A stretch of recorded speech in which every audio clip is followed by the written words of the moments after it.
Hello, everyone. Welcome to episode 40 of the Bandwagon Hockey Podcast. A bit of an impromptu start here. It's 12:05 Eastern Time on this very nice Sunday afternoon.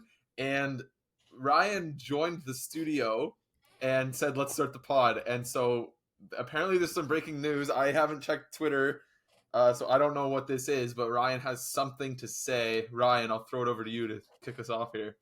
Yes, sir, and I will read verbatim from Elliot Friedman on Twitter. Edmonton is making a coaching change. Jay Woodcroft is being relieved of his duties. That's crazy. Thought last night's win would buy some time, but that is not the case. That's crazy. Jay Woodcroft out in Edmonton. Immediate thoughts. That's so stupid. Yeah, I don't love it. Like, McDavid's clearly hurt. Draisaitl just isn't playing hockey right now. No. Like he is, but he's not like all there. There's some bad clips out there of Draisaitl's effort levels or seeming effort levels in these games. Mm-hmm. McDavid's not healthy. Like that's so tough to pin on the coach, man. That's crazy. I don't agree with that at all. I hate it. I straight up hate it. Yeah. I was listening to, I think it was the CJ show this morning. And I can't remember his rank, but he's like up there in terms of winning percentage for coaches who have coached at least 100 games. Like he's quite high up that list, and he's being let go just because of, I don't know, a stupid start.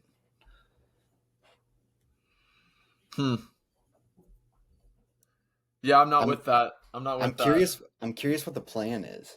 Like, is someone just taking over, like one of the associates, or they should have made a trade first? Yeah. Like that seems so rushed to just like get rid of the coach that quickly. He got one full season, didn't he? He came in halfway through the year they went to the conference final, and then they had the whole year last year. That seems dumb. Edmonton, what a mess. Yeah. They won last night though, right? They didn't blow that lead.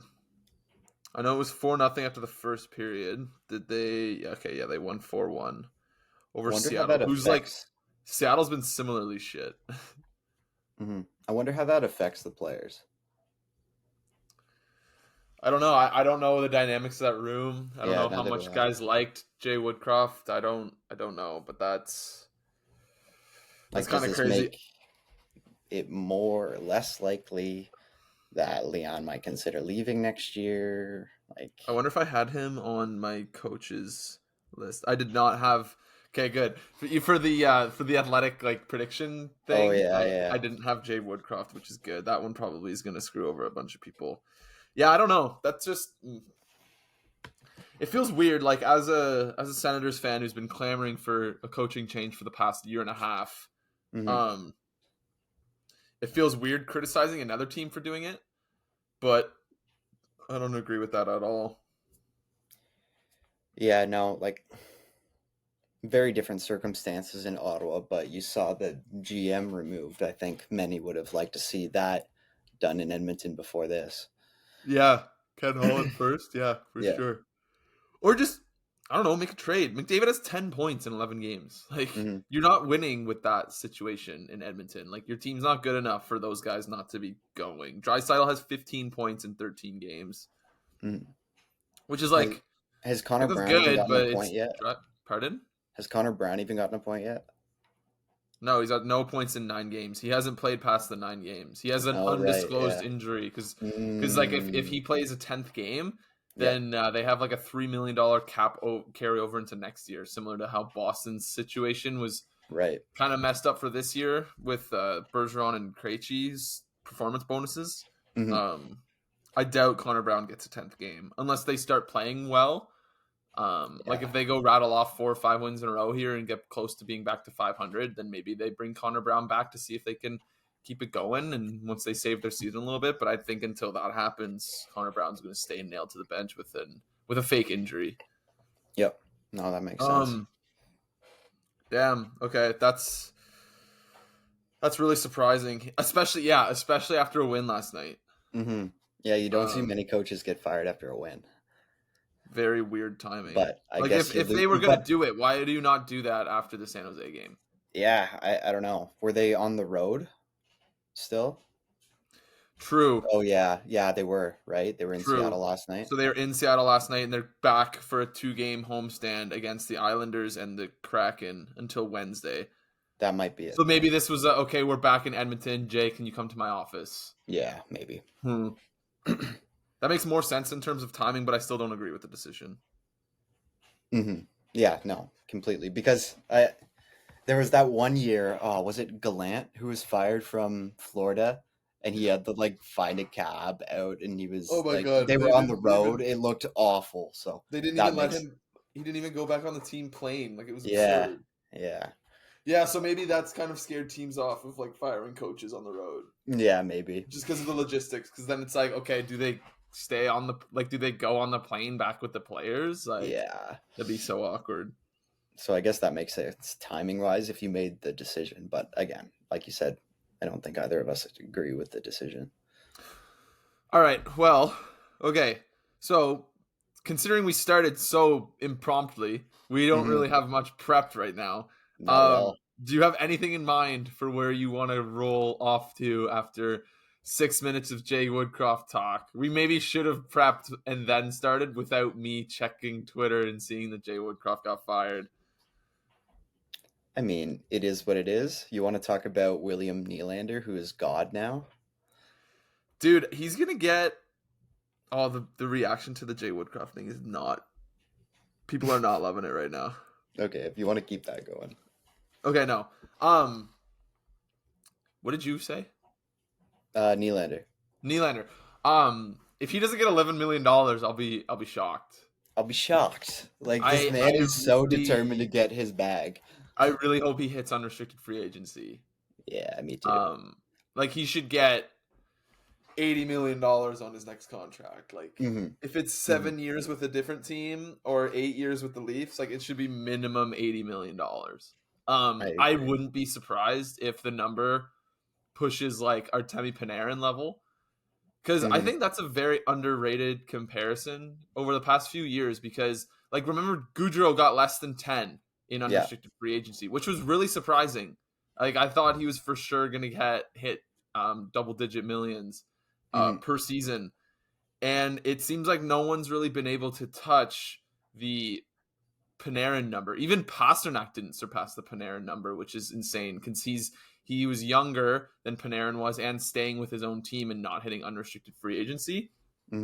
But also he got that 8th year. So that 8th year at 11 and a quarter for Pasternak would obviously bring the total value of the contract higher than Panarin's was, which was 7 years at 11.6 or something. But I'd be very curious to see if Nylander hits unrestricted free agency and signs in Chicago. I'm gonna push the Chicago narrative all year. I want that so bad. I want it so bad. Nylander signing in Chicago, that number, that's gotta be at least 11. And why don't you give him 11 for? And if we're looking at direct comparison, it's gotta be 12 with the cap going up and his production compared to Panarin's. I don't know if it's going to work like that, but it won't, but it should, probably. Is what I'm saying. Yeah. It just seems like Panarin's in his own little universe with his contract, because no winger has even approached that number since. Besides Pasternak, but Pasternak should have gotten way more because he was 26 and coming off of a 60-goal season or something when he signed it. When was that contract given out? Was it 2019? I think it was after 2019. Because remember, they swept Tampa, and then he hit free agency. It was before COVID. Yeah, so his first year in New York would have been... They were still projecting cap increases. So that's true. That's what I'm getting at here. The whole league has kind of been put on pause. That's true. Yeah, okay, that's a good point. So maybe now with the cap expected to start rising over the next few years, Nylander gets a similar mindset from GMs as Panarin got 5 years ago, which is... Yeah, it'll be very curious to see how teams approach free agency now, because it's been obviously very stagnant over the last couple of years, but now we know we're getting major cap increases in the next couple of years. So Panarin had 80. I wonder if some guys just get the bag thrown at them like that. Artemi Panarin had 87 points in 79 games in his walk year in Columbus. That was only his 4th NHL season, which feels crazy to say. Wow. Because he was such an old rookie with Mhm. Chicago. But in his seasons with the Rangers, he hasn't had a year yet where he's put up less than a 90-point pace. He had 95 points in 69 games in the COVID shortened season. He had 58 points in 42 games in the bubble season when you were only playing like 6 or 7 teams depending on your division. Then he had 96, then 92 last year, and he's well on his way to a similar number this year. What a sick puppy. I'd like to see Nylander get 11.5. 8 times. Oh no, Toronto's definitely not going to be the team that gives him 11.5. No. If he signs in Toronto, it's going to be like 8 times 10 or something like that. Like it'll be cheap. Yeah. I agree. So I also like, this is not an original idea, but I think that if he doesn't sign his extension in the next 2 weeks while they're in Sweden, it probably doesn't happen during the season. Probably, yeah. Because it's kind of one of those things where I feel like if it was done, it'd be done by now. Or if it was going to get done, it'd probably be done by now, because now the number's just going to keep going up for him, right? Sure. What's he doing right now? What's he got? He's on a season opening point streak of 15 games, right? Yeah. 22 points in 15 games. Was it last night that he had 2 or the night before? The night before. Last night he just scored the opening goal and then kind of chilled after that. Yeah, just scored 1. Wow. No, but where is he in terms of NHL leaders right now? He's got to be right up there, no? He is 3rd. So it's Pettersson at 25, Kucherov at 23, Nylander at 22, Panarin at 22, and Quinn Hughes at 22. What an interesting group of players at the top of the league in points, eh? No Oilers is like legitimately refreshing to see. Yeah, it's odd. It's very odd to see. And seeing 2 Canucks is weird. Yeah. And then if you keep going down the list, Pasternak, JT Miller, a 3rd Canuck, Jack Hughes, Mikko Rantanen, Austin Matthews, Jesper Bratt. You don't get to a Canadian player until Braden Point. Jeez. Which I don't care about, but a lot of people do care about, so I think it's kind of funny. No Canadian players in the top 10 in scoring. Top 12 in scoring, even. Yeah, no, Nylander's going to get a bag. I'm excited to see what's from.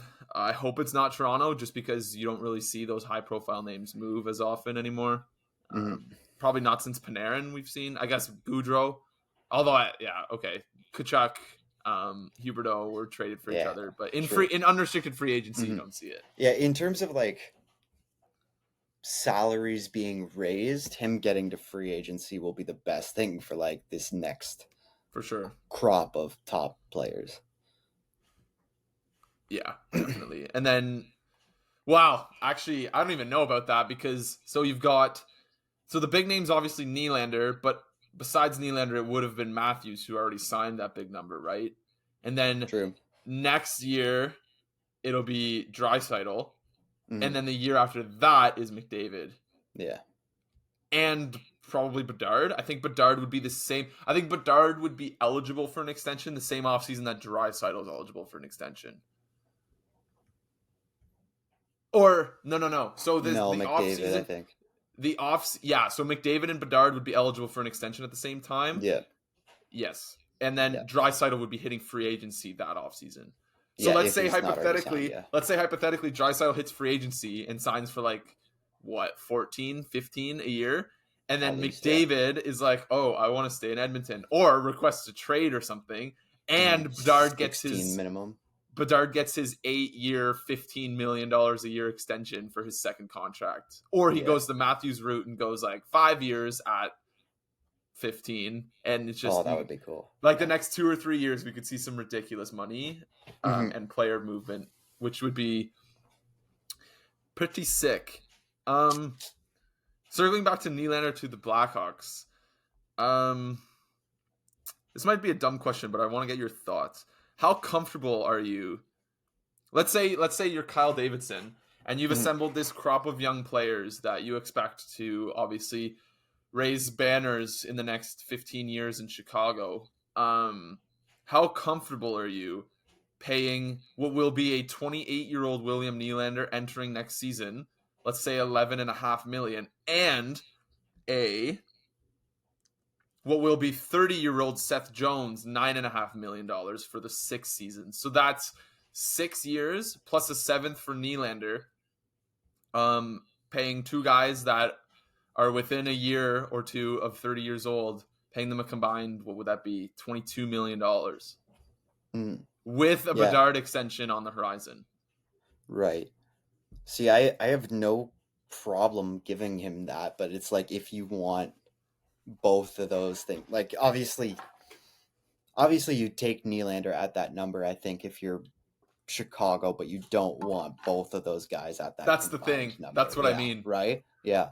Like, no, obviously you want question. Nylander, but do you really want the cap, that much cap tied up in two guys that aren't Connor Bedard? Mm-hmm. Especially when like Korchinski looks like he may be getting a bag here in a couple years too. Yeah. I don't know. I still think like they're going to get another top pick this offseason. Mm-hmm. Like I still think I would do it because all of a sudden then you have Nylander, Bedard, and then a top pick coming, as well as like Oliver Moore and Frank Nazar, or however you pronounce his name. Yeah. Nazar, yeah. And the cap going up. Yeah, like I still think you do it. As long as you can find a goalie in the next couple of years that's competent, you probably could turn this around in like 2 to 3 years and be a semi-competitive team. Talking our way through this in the last like 30 seconds, I've kind of come around now to the idea that you can't let Seth Jones's contract prevent you from making good moves for your team. Oh yeah. I completely agree. And the other thing too is like if you can bridge guys until that Jones contract kind of either becomes way less significant against the cap or just kind of fucks off and figures itself out. They also have $4 million of dead money coming off this year. Really? Yeah. Who do they got? Who are they paying? They've got 3 buyouts. Wow. 3 buyouts and Jake McCabe. Yeah. Oh no, Jake McCabe's through next year. Oh yeah, wow. Oh wait, yeah. No, they have $6 million of dead money coming off. After next year. No, after this year. No, after next year. They have $2 million in retained on Jake McCabe through next year. Yeah, you're right.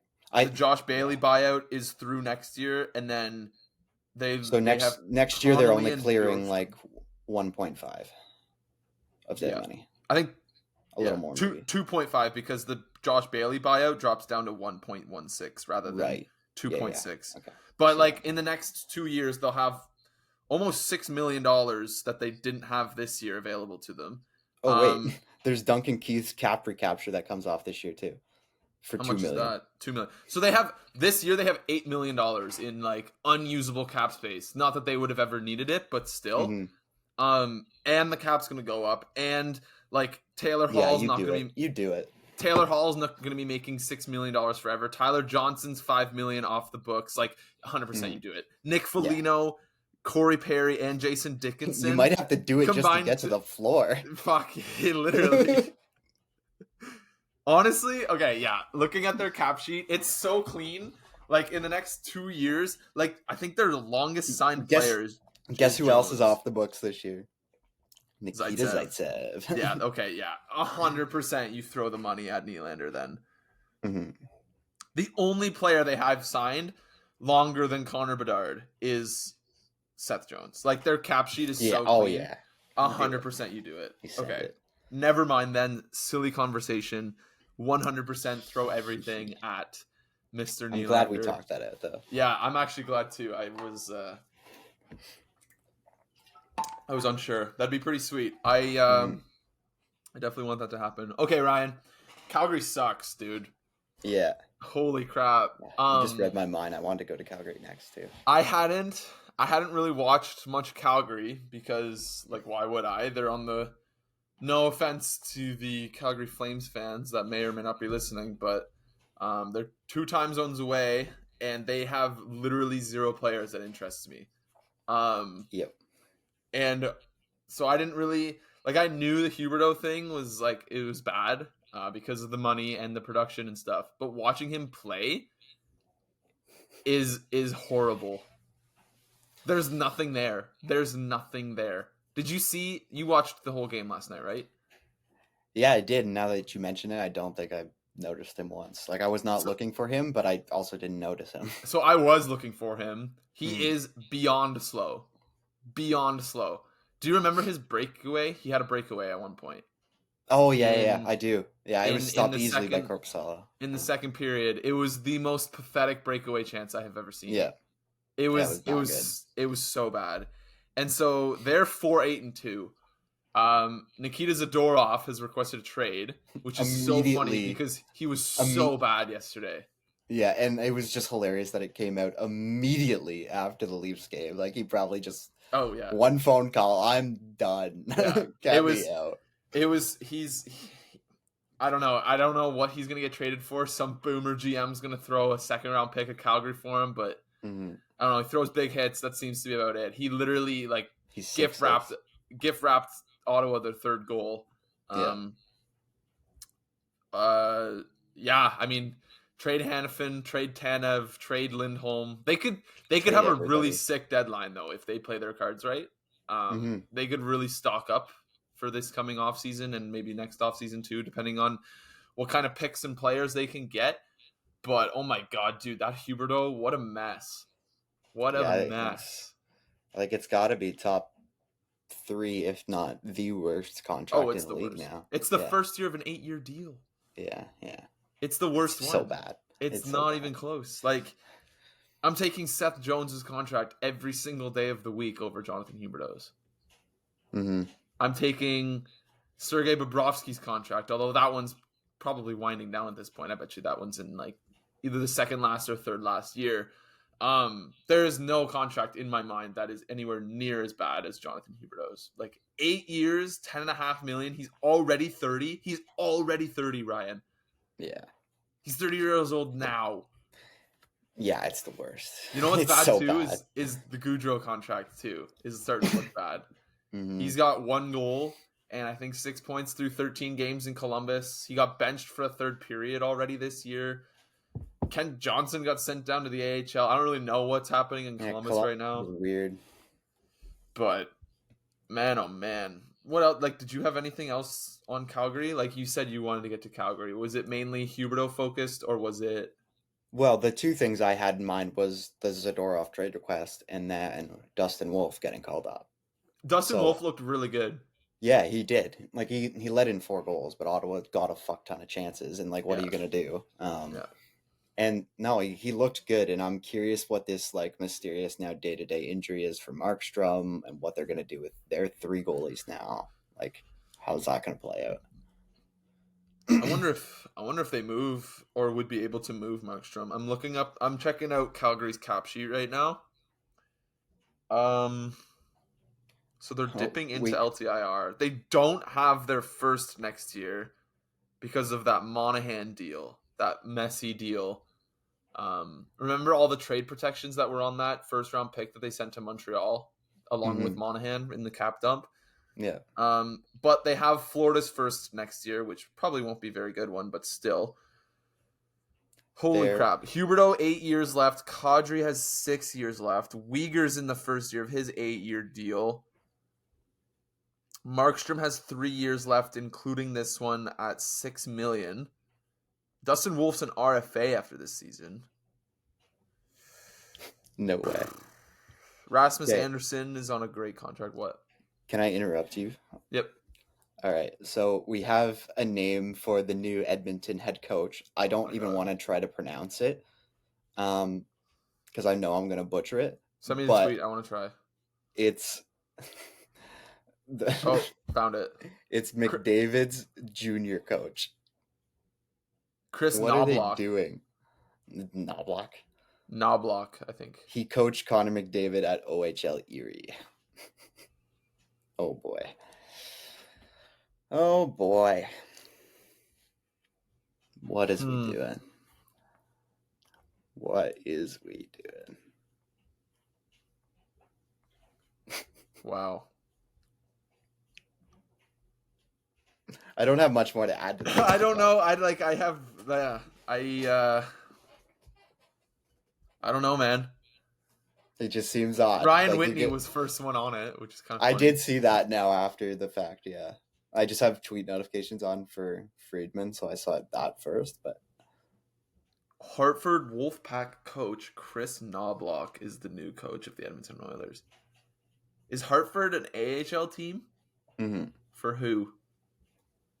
Do you know? Chicago? No. No. Columbus, maybe?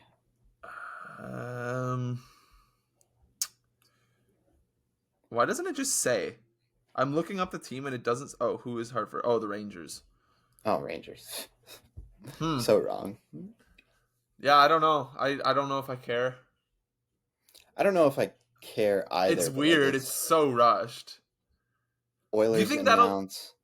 That'll be what happens in Ottawa if they fire DJ? Do you think they'll hire a coach like that quickly of a turnaround, or do you think I absolutely think that should be the case if they do. Yeah.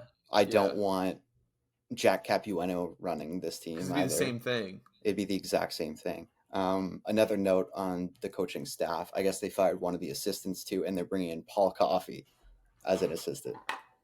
I think he works for the team already. I think he does too. Or he definitely has at one point. That's interesting. It could be fun. Oh boy, Edmonton. I think he was working in the front office, but I don't really know. Okay, well, that's interesting. Edmonton is such a dumpster fire. That's crazy. But back to Calgary, they kind of like hold all the cards in terms of trade chips not really approaching the deadline, but in the next 3 months.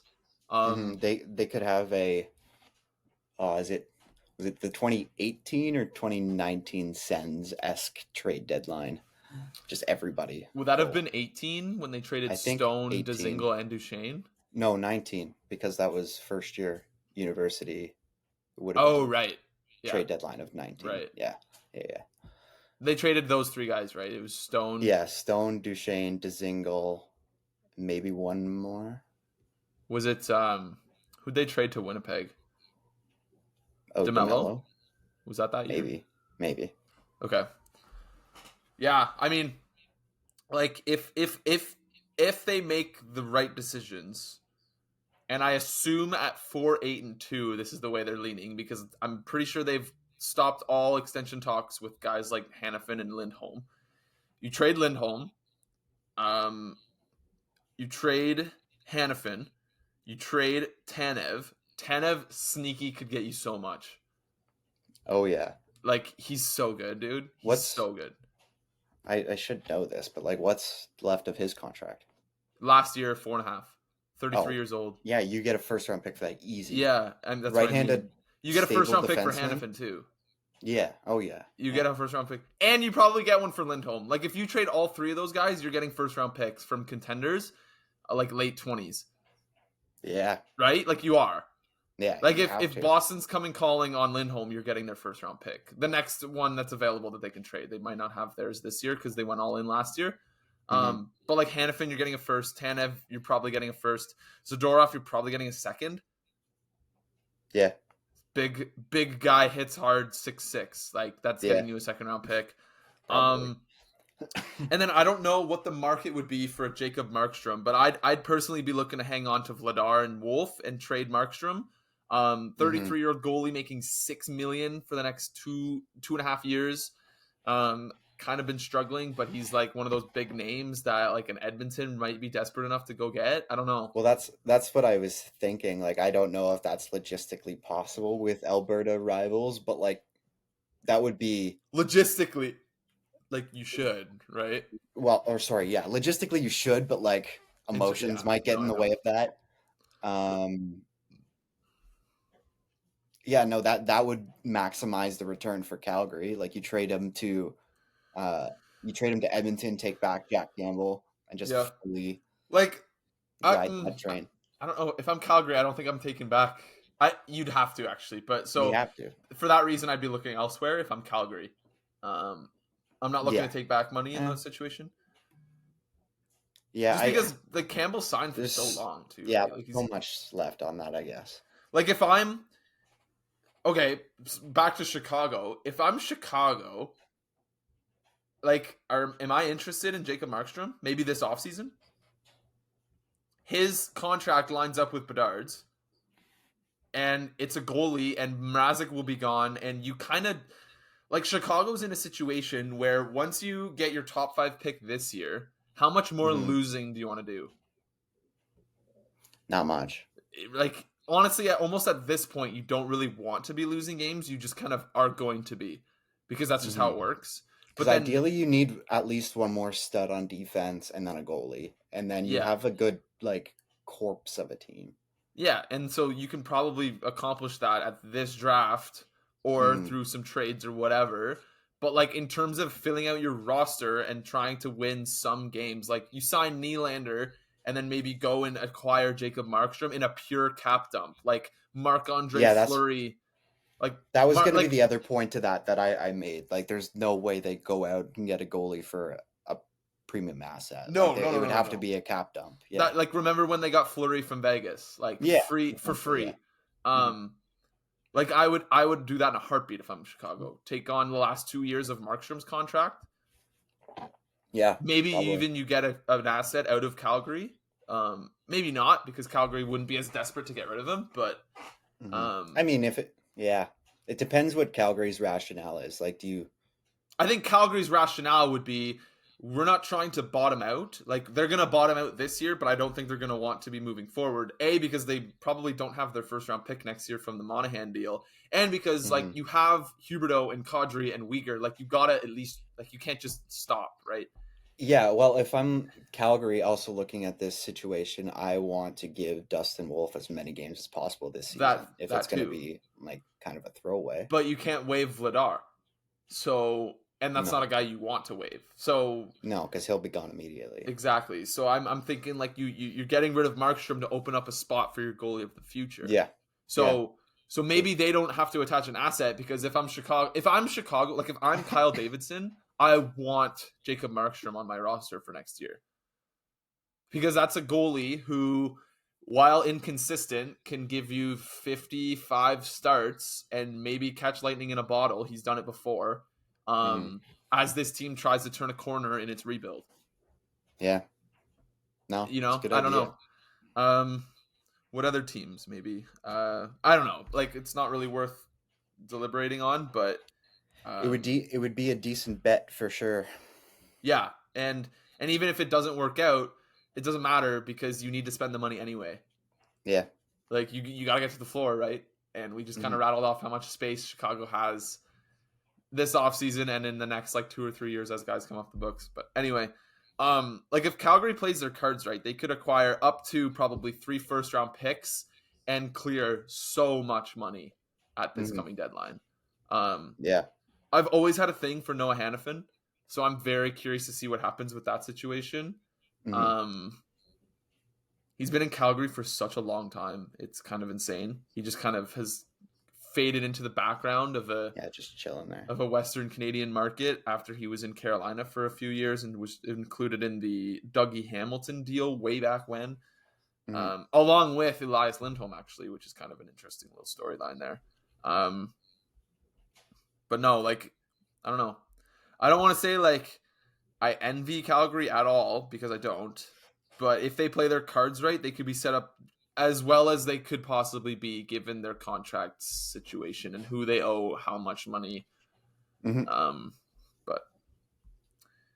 I agree. Anyway, speaking of DraftKings, bet the action on the ice with DraftKings Sportsbook.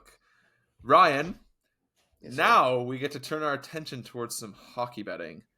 Let me just pull up some of the game lines, such as tonight, the Anaheim Ducks take on the mighty, fearless 2-game winning streak San Jose Sharks.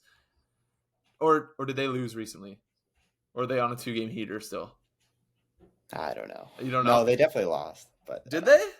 I'm gonna have to check, because that impacts my decision here. They're just bad.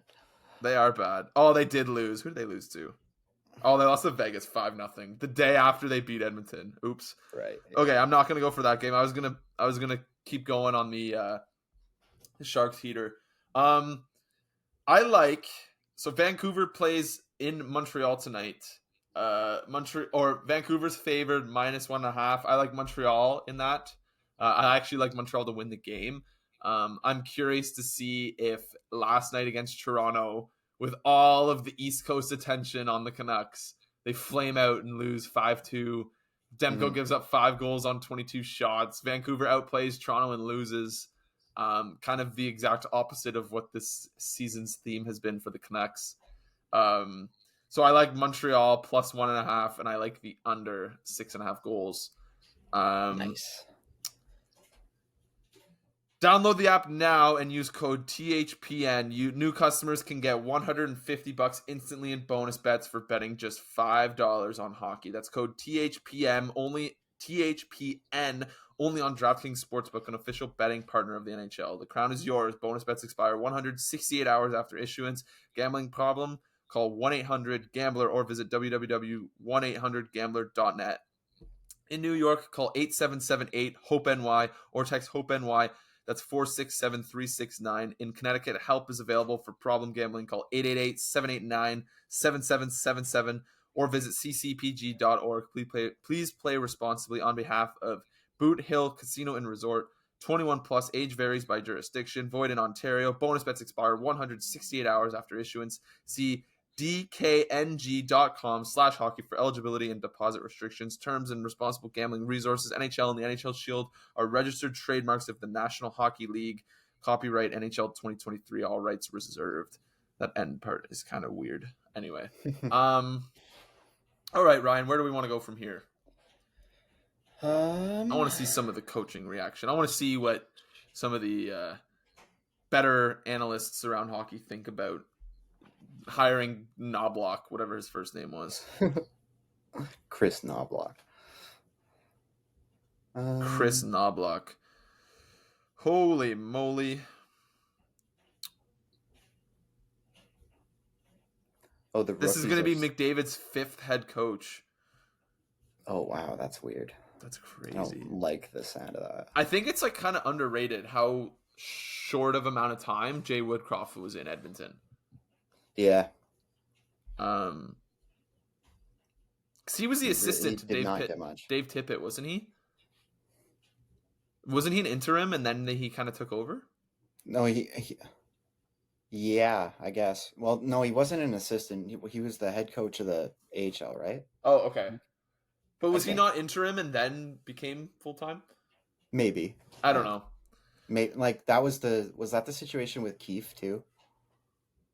Like they promoted him. Keefe was coaching the Marlies and came up and replaced Babcock. Yeah, but did he have the interim for that first season? I don't know if he had interim. I don't know. Yeah, I don't know if Woodcroft had it. He was already within the organization though, so it was kind of yeah.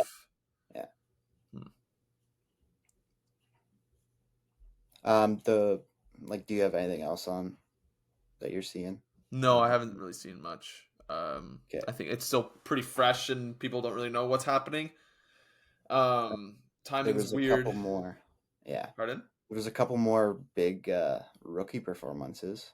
Bedard put up 2 and 2. Cooley had 3 assists last night.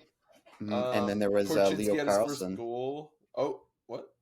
Leo Carlsson getting his first hattie. Oh yeah, he had a hat trick. He's got like 7 goals already, doesn't he? Yeah, the load management is working.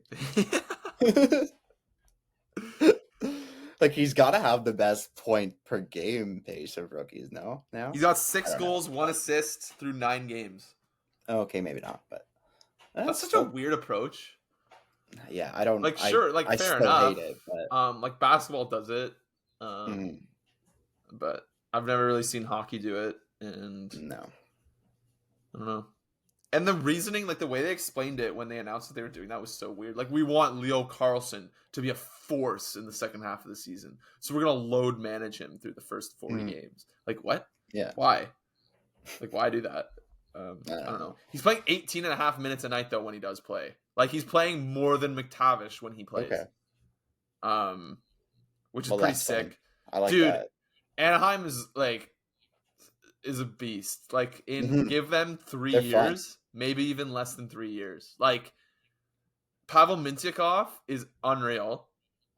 Mason McTavish is the future captain of this team and future best player on this team. Unless, actually, you know what? Leo Carlson might end up being the best player at some point. But, like, 1-2 down the middle for years to come is going to be sick.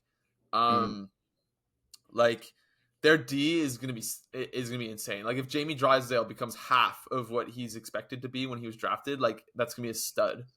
I don't know. Yeah. Okay, one more. I know jumping all over the place here, but one more comment I'm reading on Twitter. It's just funny. So McDavid's former agent is now the Oilers' president. Oh my God! Okay, yeah. And McDavid's former junior coach is now the head coach. Like, and they went and gave Connor Brown a contract after nobody else did because he played junior with McDavid. That's absurd. It's just funny. Like, it could not be more obvious what they're trying to do. I wonder how Draisaitl feels about that, or if he just like kind of doesn't care. He seems like the kind to just be like, whatever, I don't want input on this stuff. And honestly, I could even see Edmonton just being like, oh, we need to go get everything that McDavid's ever played with in his life, and McDavid's just like, oh, okay, sure, like. All like, right. so I saw someone comment, like, is he pulling a LeBron? No, LeBron would orchestrate all this. He would be like, LeBron would be tweeting it himself, like. Yeah. No, McDavid's probably just like, okay. Yeah, like, what are we doing here? It's like that. It's like when a girl is just super obsessed and you're just not feeling it. It's like Edmonton's doing that to McDavid. Like, all right. All Keep right. trying, but yeah, I don't know. That's weird. Back to Anaheim. Zegras has 2 points in 12 games. Apparently his underlying numbers are good though. Like, apparently he's really playing well on D. Like, he's focused in the defensive zone is what I've seen a lot of. I think I saw he didn't play the last game because he's had He's got a lower body injury. Yeah. He did miss the last game with a lower body injury. I think they said before the game that, like, he's been nursing something, so they're just going to give him some time. And Killorn's back. I don't know. I really like what Anaheim has going right now. Drysdale's only played 2 games this year too. Like, guy just can't stay healthy. That's crazy. No, Zegras, like, I've read that. I haven't really watched. I want to watch an Anaheim game. I don't know. It's so late, and there's usually just like more interesting teams playing at that time. But no, I read that Zegras' defensive numbers have been legitimately good, and that he's been incredibly unlucky to start the year. So hopefully those numbers turn around for him and he can get to his 60 to 70 point range, goes on a little heater and get back to a point a game-ish. And then also while maintaining his defensive numbers, which would be pretty sweet development for them because all of a sudden it went from Trevor Zegras franchise player to Trevor Zegras, like, probably just a top 6 guy, which is not a bad problem to have for a Ducks franchise that looks to be turning things around after a truly abysmal season last year. Yeah, no, they look like fun. And I was just trying to find some numbers on Zegras, and yeah, he's playing pretty well. Like a lot of the other team or players on this team are. He's sitting 4th on the team in on ice expected goals percentage at 58%. Leo Carlson's leading the way at 61% for their team. It's just fun. Yeah, they have like a good half of their team is over 50%, so they're just playing good hockey right now. That's expected goals? Yeah, expected goals percent. Yeah. You know what's crazy is Jakob Silfverberg is still in the league. Yeah, I know. I saw that name too.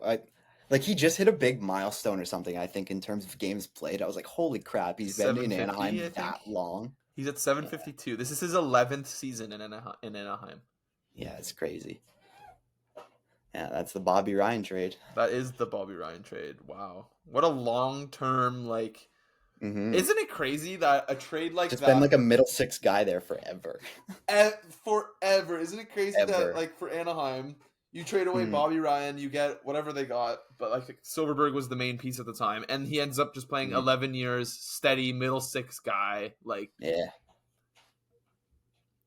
Been with them, like, during the prime... like Perry and Getzlaf days over to now the McTavish and Carlson days. Like, that's absurd. Like, when did Perry win the Hart? I think Silfverberg would have been there. I feel like Perry won it in like 2014.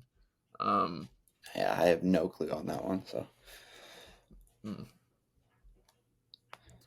Oh, I wrote Corey Hart, not Corey Perry. I want to know what year Corey Perry won the Hart. He scored 50 goals the year he won it. I know that. Corey Perry won the Hart Trophy in he won it in 2011. Oops. Okay, so Silverberg 14 felt a little late. But... Silverberg was not there yet, but do you think Corey Perry's a Hall of Famer?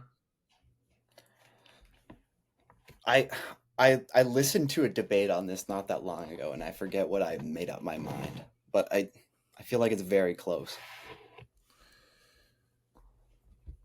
He has so he has a cup, but like that was 16 years ago. Mm-hmm. It was in his rookie year. No, it was in his second year. I remember looking at his career points per game too, and it's less than I thought it was. It's not as good as you'd think. Yeah. He's got almost 900 points. He's not going to get to 1,000. No. Unless he plays like 3 or 4 more years, but like I don't think that's realistic. He's got his Hart Trophy. He's got a gold medal. He might even have 2 gold medals. Okay, yeah, that was going to be my exact question. Does he have 1 or 2 gold medals? He definitely has one from 2010. I don't know if he has one from 2014.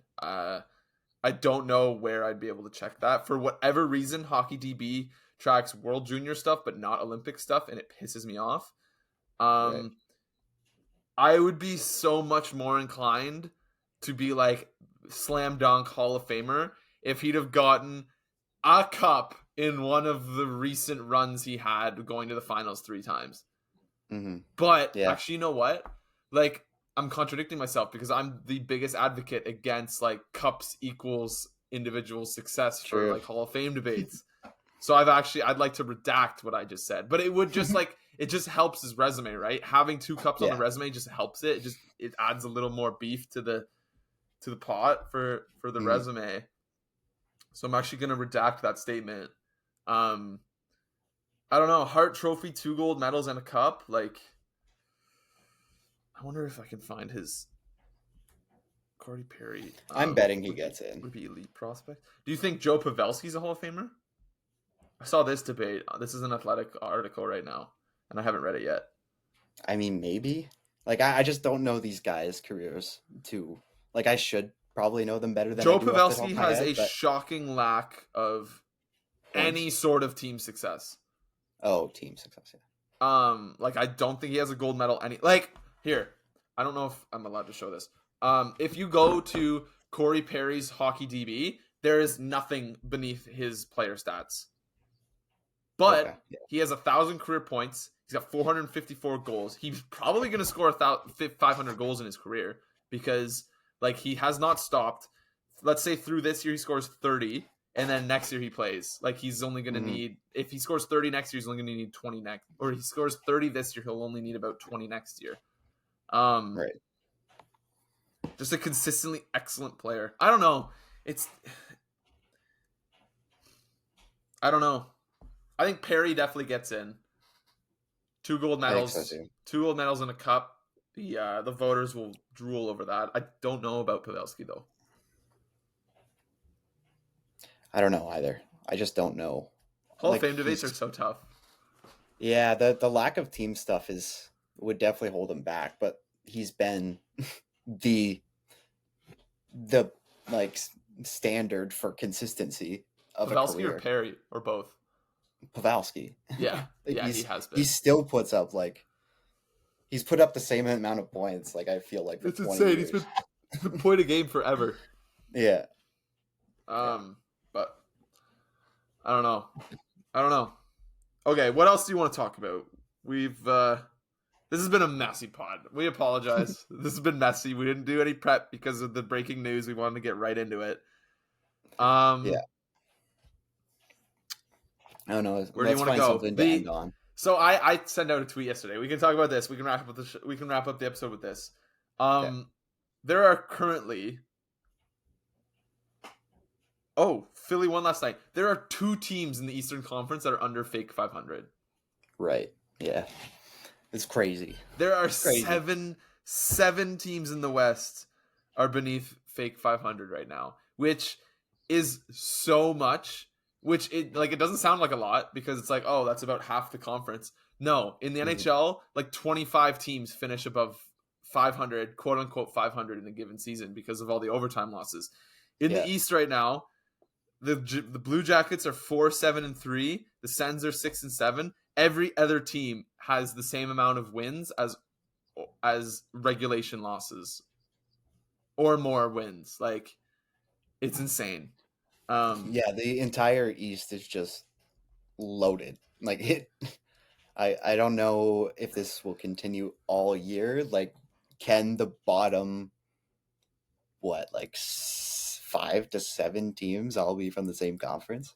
I have no idea. It'll be so interesting. Tampa has 6 wins and 9 losses, but 4 more points than the 6 wins, 7 loss Senators. God, I love the point system. The amount of 3-point games in the East too has been out of control. I swear to God, every single 2 Eastern team game that I tune into goes to overtime. It just and Ottawa just doesn't go to overtime. Yeah, Ottawa. Ottawa just doesn't go to overtime. They didn't last year either. Like, I remember, I think they were like 5-7 last year before they had an overtime loss. Like, that's 12 never games. Get those extra They points. never get the extra points, and it's crazy. They just don't know how to lose close. No, and they are dead last in the DJ Smith era for getting an empty net goal. True. That's another thing. That's the other thing, is a lot of teams will tie it in regulation and then just lose. And it's like, oh. But the Sens can never convert. Tampa has 4 overtime losses already. The Islanders and Blue Jackets both have 3. The Kings have 3. Like, these teams just, I don't know. That's part of a skill in the NHL, though, too, is like knowing how to just get to overtime, because those points are so important. So, like, let's say the Sens, so Ottawa has 2 games in hand on Tampa. Let's say Tampa doesn't play for the next 2 weeks. Ottawa wins 2 games in Sweden. They're 8-7. By wins and losses, Ottawa would be 8-7, which is above 500. Tampa would be 6 wins, 9 losses, but they would have the same amount of points. It's crazy. Yeah, it's not fun. It's crazy. I remember there was a point too. I don't know if it's still the case, not having the standings up in front of me, but I know like Ottawa had more regulation wins than Toronto as of like 2 to 3 days ago. Yeah, the scores standings. Toronto has 6 regulation and overtime wins. So I don't know how many overtime wins they have, but 2 of those that means that at least 2 of their 8 wins have come in a shootout for Toronto. Yeah, and all of Ottawa's have been in regulation, so it's still true. Yeah. And then if you take off however many overtime wins Toronto has, probably 1 or 2, then yeah, Ottawa would definitely have more. Ottawa hasn't even been to overtime yet. It's absurd. No. Yeah, I don't know. I don't like the point system. Haven't liked it. Never will like it. It's never going to change, so I don't really know. I feel like this comes up like every year. Every year. What else comes up every year? So there's one other topic that always comes up. Standings, I feel like, comes up every month. Yeah. Or not standings, sorry. Schedule and point system every single year. Yeah. Every podcast you listen to, too. Once a year, they'll talk about it in like a mailbag or just a random Friday. And someone on the podcast will be pissed about the conversation coming up because it comes up every year and it never changes. No, sir. All right, Ryan, let's hit that outro. Let's wrap up this Sunday edition. Rest in peace, the Jay Woodcroft era. Let's see if the Edmonton can get another new coach bump. I wonder if we see anybody else swiftly fire their coach to maybe bring in Woodcroft.